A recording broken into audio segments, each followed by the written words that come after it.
Hi, I have a question for PZ, which is, why don't the states that have democratic governments put in central funding while they have the chance? Oh, well, the Minnesota Miracle is an example of that. If you read the history of that, it was a remarkable event because it was bipartisan. That's what you have to do, is you have to get both sides to agree on something, and then you can take action. And most states have very split legislatures. There's lots of competing interests, so it's not as simple as just decreeing, oh, we'll just do it this way. Yeah, sorry. And just to add to that, one of the things that seems to be truly sacred in America education is local control of education. We are just totally wedded to this idea that we do the best when we have local control. Now, there's some things that are good about local control of education. Curriculum isn't one of them. You know, there's really no need for this school district to have a different curriculum than that school district. If you move, you may never learn long division, you know, because it was taught at the wrong time. But this idea that local control is best is a very, very strong cultural tradition. So the idea of the state basically taking over is something that's anathema. But it's the kind of local control of education that produces the ridiculous disparities that BZ was talking about. Yeah, and I should also mention that it also is promoted because it gives minority political parties a chance to greatly influence things. So right now, the Tea Party is making a huge push to get people onto school boards. So that's what we're seeing is Tea Party can't win anything at the national level. They can get some people elected to the legislature, but they suffer all kinds of setbacks there. But they just have smooth sailing getting onto school boards because most people don't care. Right, it's boring, tedious, necessary work. And these people have an ideological drive that gets them onto the school board to start dismantling the public school system. I guess this is for Eugenie Scott.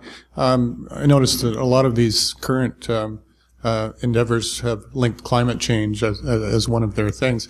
Could they be shooting themselves in the foot with that? You know, the southern states do seem to be seeing more of the consequences of rough weather, and I'm just wondering, when those things sort of happen, whether that will erode their power base. You know, I noticed that there's a whiteboard back here. I can feel just like a teacher. I'd like to clear up something, because I think it took me, we just started studying climate change a couple of years ago, and we just began the climate change initiative in the spring of this, January, February of this year. So we're still doing a lot of learning. But one of the things that I learned is that the climate change issue is very similar to the evolution issue in a lot of ways, but it's also quite different. If you look at religious conservatives, okay, and you look at political conservatives, you find an overlap that we call the religious right. Everybody understands that, okay. If you overlay creationism on this, what you see is that most religious conservatives are creationists. Certainly, the religious right is reliably creationist. This is the creationist.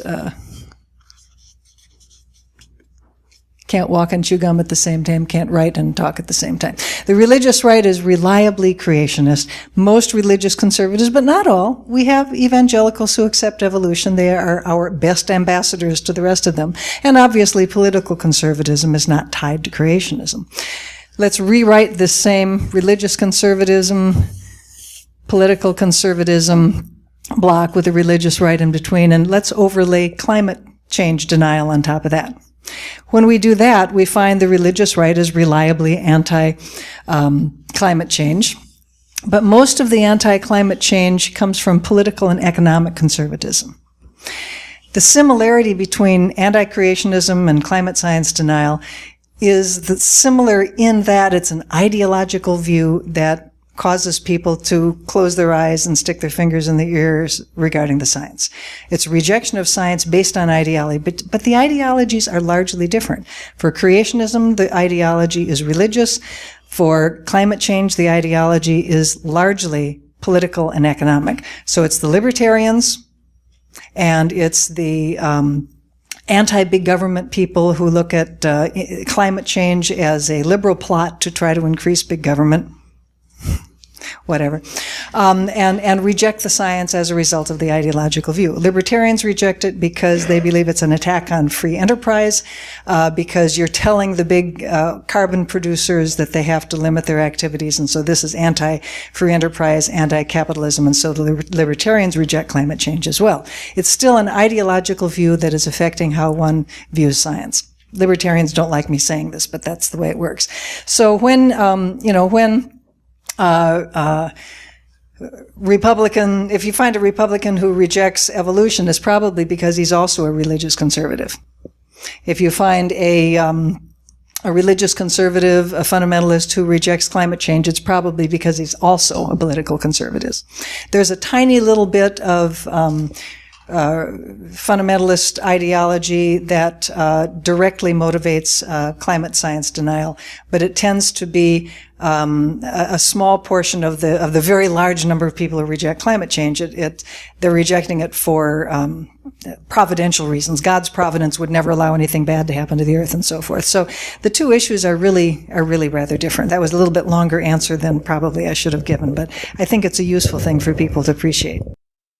My question is for any of the panelists who would like to weigh in. Do you think it would be feasible to take advantage of the push towards charter schools and vouchers as a way of promoting science education outside of the usual public education system? Yes, and it has been done. Charter schools are very interesting. Charter schools are schools that are get some funding from the government, local, of course, but they're experimental. They're removed from a lot of the constraints, bureaucratic constraints. So Americans love charter schools. They're also a whole lot of work to set up, and most of them fail financially because it's really hard to support a school. But there are some charter schools that have been started by science enthusiasts. Charter schools are sort of a let 1,000 flowers bloom kind of strategy. You get a lot of weeds in there, but you also can get good stuff. I'm going to disagree. Oh boy, conflict on the panel. I'm going to say no. I think it's a terrible idea.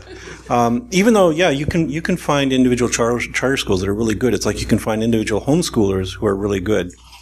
But my concern is as a social organization like the United States or Canada or any nation, we have a responsibility to more than just the best and brightest.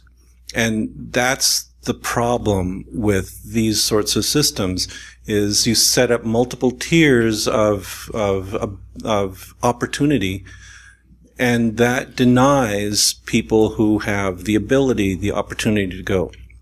So I'm in this very uncomfortable relationship with a number of people I respect who are homeschoolers, for instance, and I can understand their reasons because a lot of the public schools are really crappy. But at the same time, I want to say you ought to bite the bullet and make the sacrifice for the greater good and support public schools. And yeah, at the same time, I'm sitting there thinking, if it were my own kid in that school, I would, it's such a hard thing. I think the only answer is we have to do a better job of funding public schools. Then the charter schools, the private schools, the homeschooling, that can be a luxury for a few, but really, we're depriving so many minds of opportunities in our country. No, I'm not an apologist for charter schools. Charter schools are legally possible, so, And some of them But I agree. I think my major objection for objecting to charter schools is that they frequently are attempts to simply undermine public school education, which I think both of us are quite dedicated to and believe should be the primary support. A lot of the debate when it comes to evolution and creationism goes around the American system and the tools that you have down there with the First Amendment, which we don't have, and a lot of other countries don't have. What can we do to help, and how can we cooperate over the borders to make the influence that you guys have down there be less up here? Well, clearly the First Amendment isn't the answer. it hasn't solved it for us. I mean, it's really handy in legal strategies. I mean, it gives you a strong leg to stand on in the court system. But you don't win over hearts and minds in the court system. You've got to get to people like my first question up there is how do we inspire citizens to love science? If we could do that, we're done. We win. That's the main thing we have to somehow figure out how we're going to do. You know, I loved PZ's talk, and I love his first question, and I'm going to jump in front of you because I think this. Don't go away. You get to ask a question, but not right away, because I think this is a really important question, not just for the U.S. but for Canada and all countries. I don't know any country in the world. Maybe Singapore, where, you know, there's this huge enthusiasm for science that all of us science fans would like to see cultivated. But I just finished reviewing a new book that's going to come out shortly that deals with science on television. It was really fun to read and also really depressing. But it is worth thinking about television, movies, culture, ways that the culture talks to one another, and memes that are important in the culture. If you're going to get science or art or anything, accounting for crying out loud, you know, if you want to make something popular, you need to tie into those sources of culture, of popular culture. I am struck by how good the television program CSI is in terms of communicating scientific reasoning. You know, these are these programs that deal with forensics largely. And these people are solving crimes by throwing out a number of hypotheses and then gradually eliminating them. That's how you do it. And then they take the last man standing, so to speak, the last hypothesis that hasn't been refuted, and solve the crime. It's simplified, obviously, but that's very useful for the public. And interestingly enough, ever since these various forensic programs, CSI and Bones and these other programs have taken root the last 10 years or so, anthropology courses in American universities have seen this huge burst in enthusiasm for forensic anthropology. And it's all these young women largely, you know, wanting to get graduate degrees in forensic anthropology. And I'm sure it's because of these kinds of popular cultural pressures. We have to figure out, and we're not good at it. This book I just read by Marcella Follett will illustrate that very well. Scientists are not very good at figuring out how to rework our ideas so that the public finds them instantly engaging. Obviously, the kinds of things that PZ and I are very concerned about. Improving science education, making especially elementary K-6 education an active, brains-on, experiential kind of phenomenon so the kids, as PZ said, really understand why science is exciting, because it's discovery and it's using your brain in interesting ways, and all that can be very rewarding. We have to do that as well, but we also have to tap into popular culture, and we're not very good at it. There's not a CSI Los Angeles or LA Law, you know, with these kinds of things. Why not science LA, you know, have scientists be the heroes. And generally speaking, the science that's communicated on these shows is a little thin, but at least we can get across the way scientists think, and that's maybe the most useful thing. Sorry, I took your So if anybody's got an idea for a sexy science pilot, write the script and get it in there, because we need more of that. But I would also mention there's some children's shows that are pretty good. I mean, the old Scooby-Doo was also, I know that influenced a lot of people. Dora the Explorer. There's Bill Nye the Science Guy, who's still out there fighting the good fight. Yeah, there's some good stuff out there. So we just need more of it. And not just PBS. Yes, yeah. Yeah, so sexy science pilot. Somebody write it. An animated cartoon. Okay, I guess after a clarification from PZ, on your chart you had sort of pure science and you had technicians. I was wondering where engineering fits in there, and isn't that a nice pragmatic area to get people interested in? It also pays fairly well? Or are they Oompa Loompas? Oh man, I could annoy people so much for that.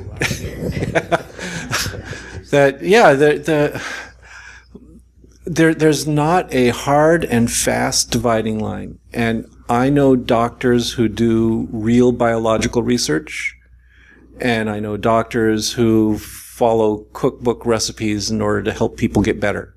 Okay, so there's a range there.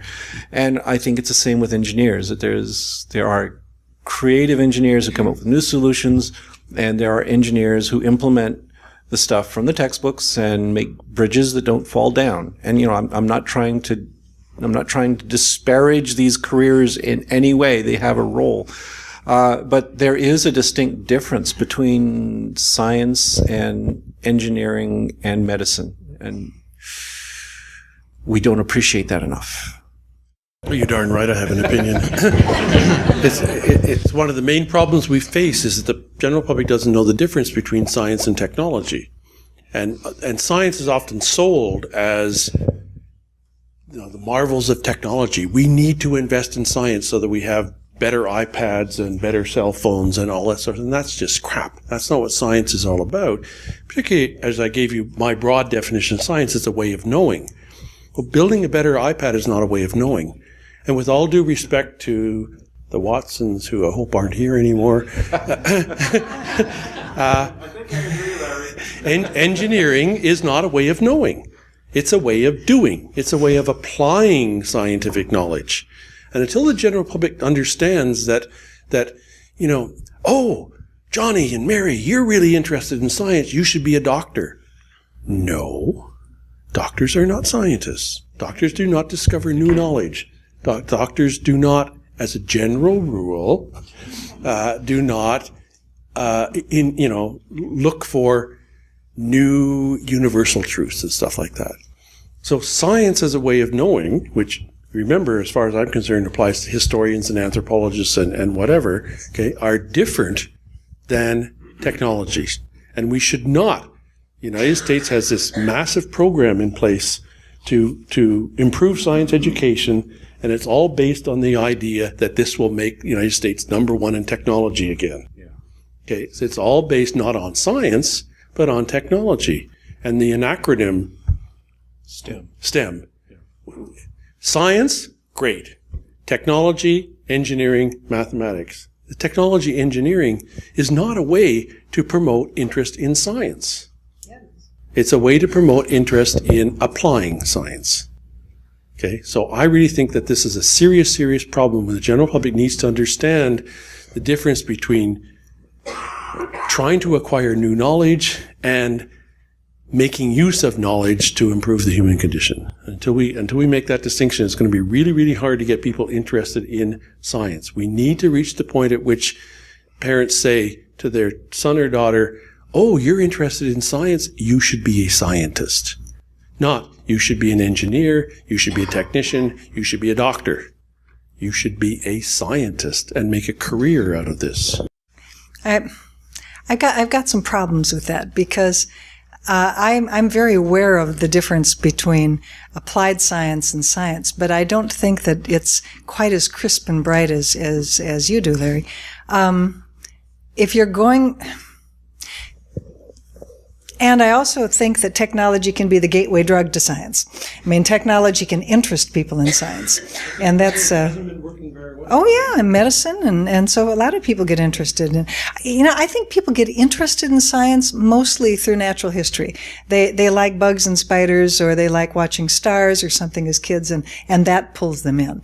It's sort of observing nature if you're, a elementary school kid, and that's kind of what catches you. It's harder if you haven't developed some sort of interest in nature by the time you're in middle school or high school. It's harder to kind of get hooked on science, although some do. But to me, the most important thing that I would like my fellow citizens and citizens of the world, of the planet, to understand is how science works, how you use these critical thinking skills that Larry was talking about. to understand nature. We have different definitions of science, as Larry mentioned. I separate out critical thinking as kind of the bedrock of a lot of human intellectual activities, including science. So whereas Larry has has science as sort of encompassing huge amounts of human knowledge, such as the social sciences, such as science and so forth.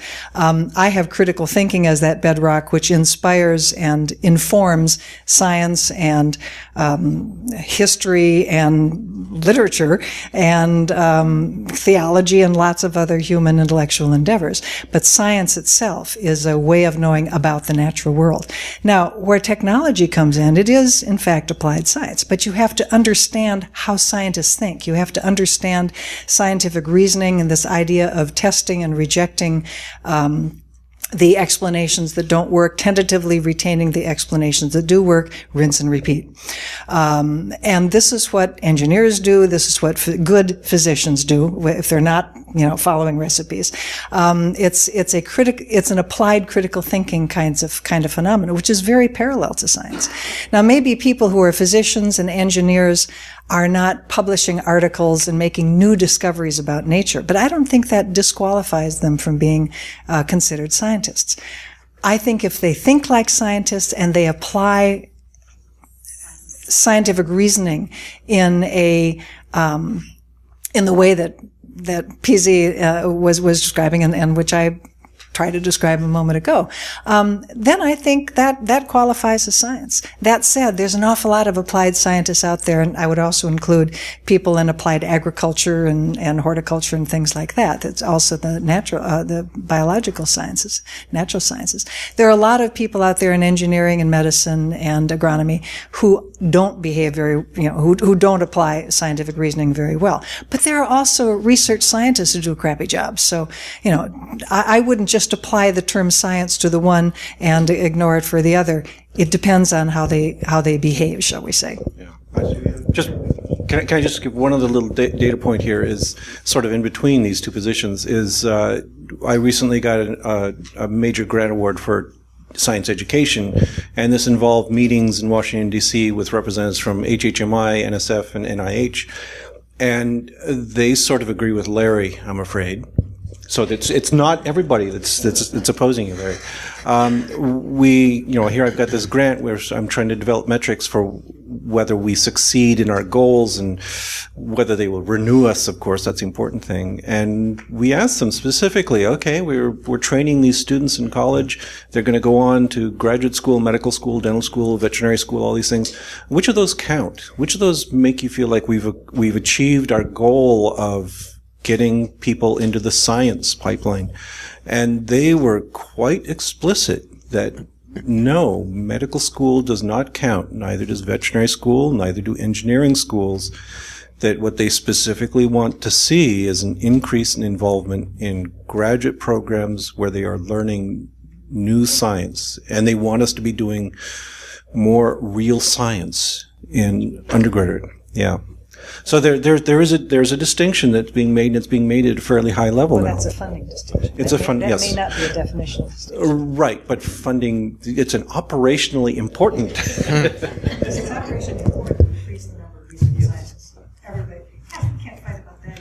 Oh, next question. Thank you for an interesting discussion. I guess a comment that leads to a question, which is, before the issue of tiering came up with the chartered schools, and on that note, or related to it, the idea of having a more nuanced understanding of exactly where the education, the scientific prowess of the United States is going. Because although there are numerous problems, we know the United States leads in publications, in certain citations, now maybe not per capita, and maybe because there's certain English and they cite themselves, but I was wondering if you could communicate a bit on that, because it does still dominate the world in most citations. And then the final... China's coming up really fast. It is coming up fast, but it's still like, there's 200 countries on Earth, you're still number one. Yeah. And just to provide a bit more nuance about that. And then finally, in terms of TV and exposure, The Big Bang Theory is probably the most popular sitcom, or close to it, right? You may not like it, but just a second. Expectations, right? And then also House and Sherlock are extraordinarily popular, and methodologically that makes you happy, but maybe not as much you. Thank you. Okay. Okay, yeah. So, House perpetuates the stereotype of the cranky, rambunctious atheist, which I don't like. But you're right, methodologically, and It's completely unrealistic. Yeah, it's unrealistic. Except for Larry. Right. It's none of us are like that. The whole idea of measuring our success by publication rates is problematic. It's self-perpetuating. That there's all this. In my work in developmental biology, I refer quite a bit to a lot of classic papers from the before 1950. And it's remarkable. You go back there, what you find is people wrote these things called monographs, that these prestigious big-name scientists who greatly influenced our thinking in developmental biology would go off for 2 or 3 years and work on a paper that they would then publish as a monograph. And that's all you'd see from them is every couple of years there'd be something really substantive coming in. Like Edwin Conklin, for instance, just does this amazing work on development in Siona, and it's just gorgeous stuff. And he didn't publish that many papers. And now what we've got is a system where, if you're not publishing a paper a week, and a lot of these papers are crap. You mentioned there's a lot of fake journals in China. There are a lot of fake journals in the United States. And discriminating between them is the tough part. It's quite true that in my field in biochemistry and molecular biology, America is the place to be. Our graduate students go and do postdocs in the United States. The salaries that Stanford and Harvard and those top schools can pay are way more than I earn, probably more than PZ earns as well. The amount of funding that's available, it's not unusual to get $1 million in startup funds. We can't afford 200,000. We're really stretching our budget. The amount of grant money that's available is enormous. And so if you send all these foreign countries, send their best postdocs to the United States then gets to pick and choose the best of them and offer the best salaries and the most funding and everything. It's a self-perpetuating thing. The United States is going to remain on top in a lot of fields for quite a long time because there's a select number of mostly private schools who have enormous resources to invest in science. And the public systems in Canada and in Europe, we can't compete. We simply can't compete with that. So if you're a really successful science at the University of Toronto in Canada, and you're eventually going to get an offer, okay, that you can't say no to, right? I mean, that's just going to be a factor. But it doesn't mean, of course, as both Ginny and PZ will say, that the United States is the #1 science literacy country in the world. It just means that at the very, very top-notch, top tier, they have a lot of money to spend. They can build $60 million football stadiums and $300 million biochemistry buildings, which, I work in a building that was built in 1968. At the school I went to for graduate school, which is an American school, they've already been through 3 new buildings. The one I worked in was long gone. A new one has replaced that. It's gone, and a new shiny one has replaced that. Okay. That's what private schools have. They have that kind of money. So the answer is Americans hire all Canadians. The best Canadians. I'm very glad that Larry mentioned graduate students and postdocs and foreigners, because if you go to just about any laboratory in a big American university, private or state, the biggies, you take a look at the postdocs, half or more of them are going to be foreign students. And Larry's absolutely right. America has this wonderful top-tier research engine that cranks out patents and cranks out discoveries and cranks out papers. And a tremendous amount of it is on the back of these really bright and energetic and hardworking foreign students who come here from Europe and South Asia and China and Singapore and so forth and so on.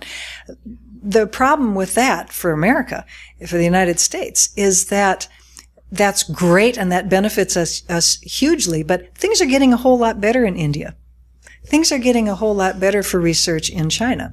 Things are getting a whole lot better back home. And wouldn't you rather be taking all of that wonderful postdoc experience and knowledge that you've gained in the finishing school of the United States, so to speak? Wouldn't you rather take that back home where you could be with your family, be in your familiar culture, and be in familiar surroundings, and make your patents and make your discoveries in biotech and make your engineering discoveries and so forth and so on in your home country? And this is what's happening. We're going to be having a reverse brain drain, my prediction, of these really, really bright foreign students whom we have so depended upon for this technological and scientific superiority at the top level. But we don't have that pipeline that PZ was talking about. We don't have that pipeline that produces, shall we say, native-born Americans of whatever ethnicity or national background. We don't have that pipeline to produce the kind of scientifically literate and interested and trainable students to go into those graduate programs that come from the United States. I'll make this as quick as I can. I think Eugenia has answered my question to a certain degree, but how much attention is being paid to curriculum development at the lower levels? You need hooks to get people into it. I mean, my science education was absolutely stultifying.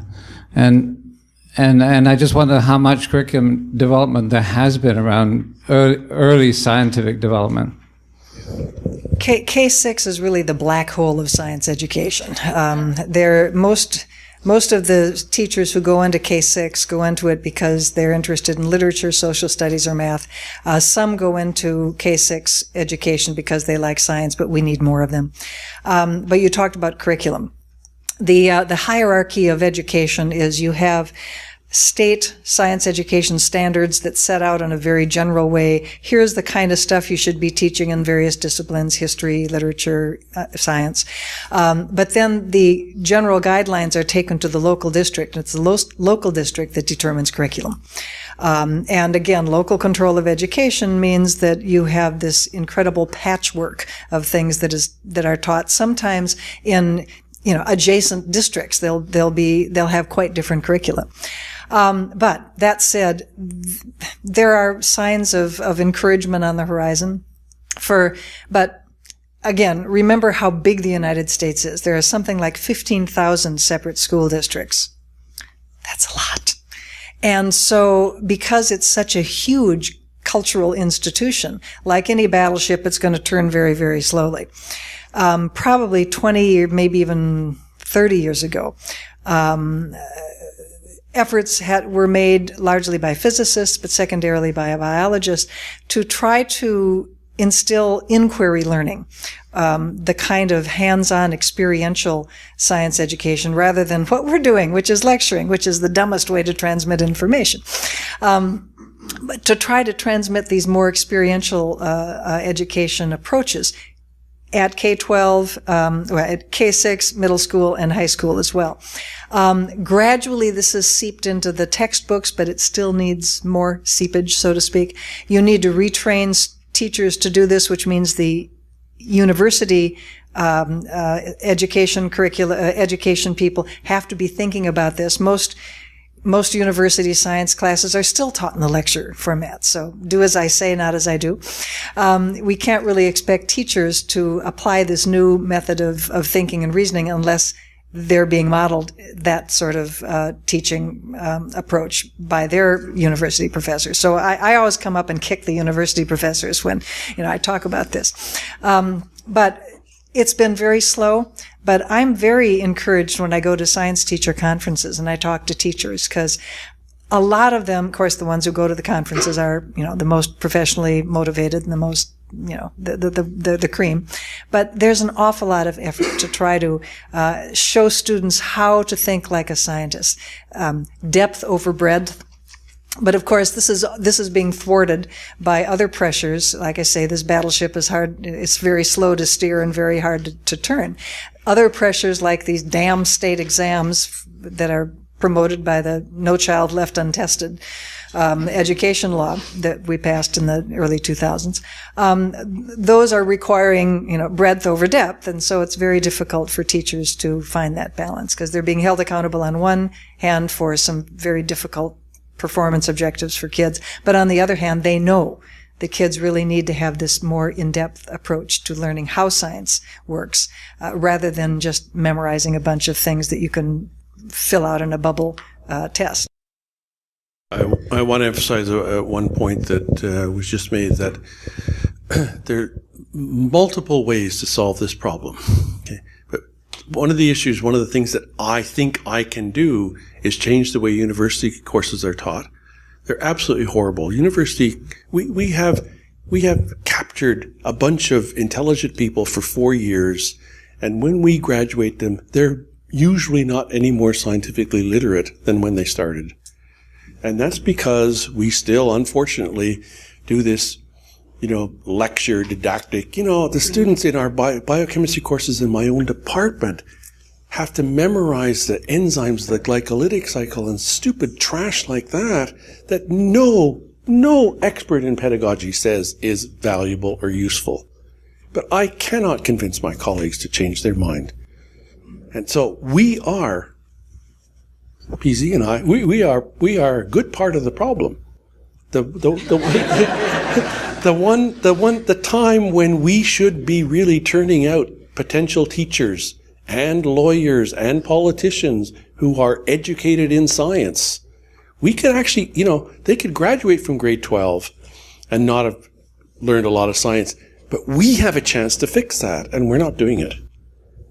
So we could do a hell of a lot better job, but I don't know what kind of resistance PZ meets, but I can't convince my colleagues that they really should teach science properly.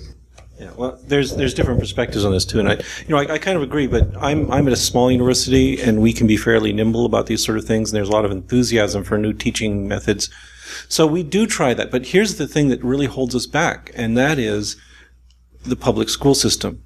That we're still dealing with a group of students who come in knowing next to nothing, in many cases having negative information that we have to correct.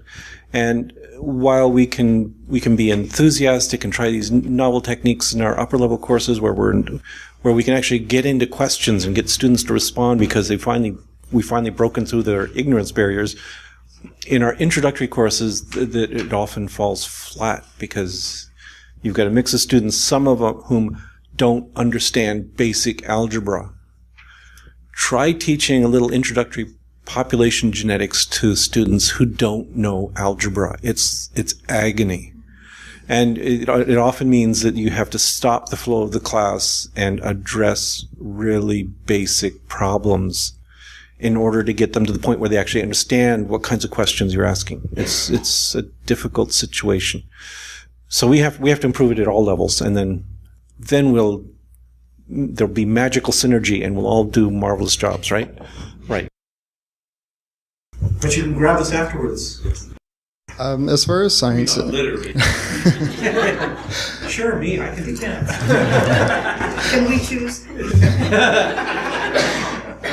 As far as science in the popular culture goes, interest in football in Texas is an immovable object. Would we be better served trying to integrate interest in science with other interests that people already have instead of trying to remove interest from those areas? Like, would a $60 million football stadium be as bad if it were a $50 million stadium with a $10 million sports science center attached to it?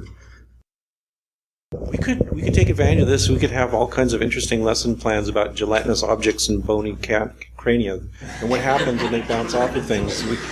There's real physics and biology that could be studied there.